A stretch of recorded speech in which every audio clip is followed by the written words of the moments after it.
Yes, thank you.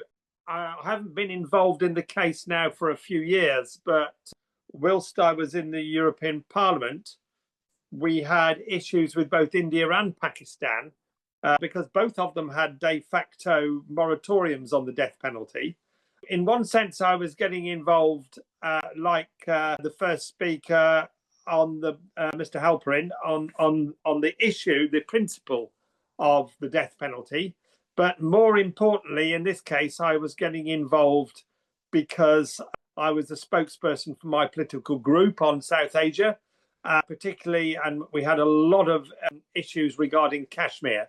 I got very much involved in the Kashmiri issue, and I was made very aware that the JKLF had started off originally as a movement which used some levels of violence, and in the mid-90s, Yasin Malik renounced violence and took the JKLF entirely into the political sphere.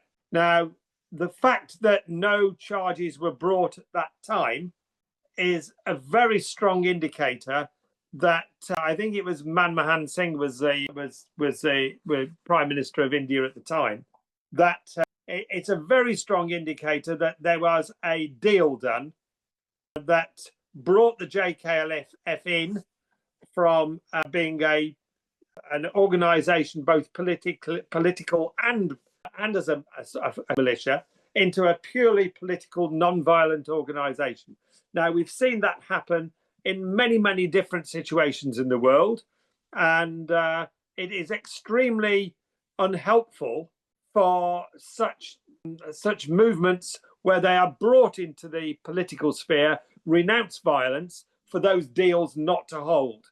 Now, for my mind, that is a very significant thing. This has broader implications globally, because if you're going to bring violent organizations into the political sphere so that they work entirely politically, one cannot go back on the deals that are made.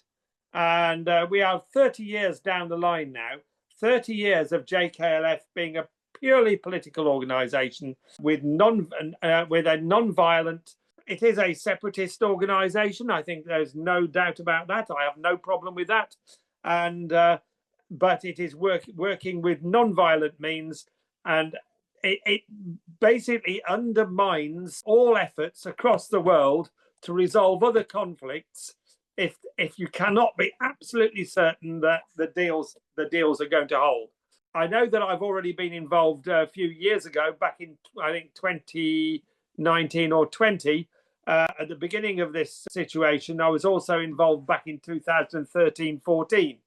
I think we all have to pull together and try to influence governments, influence opposition parties, influence civil society to make serious representation to the Indian government to try and stop this from happening.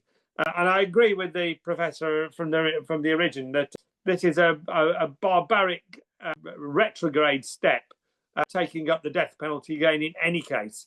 But when you've actually brought an organisation into this political sphere, you absolutely undermine everything by going back on that deal.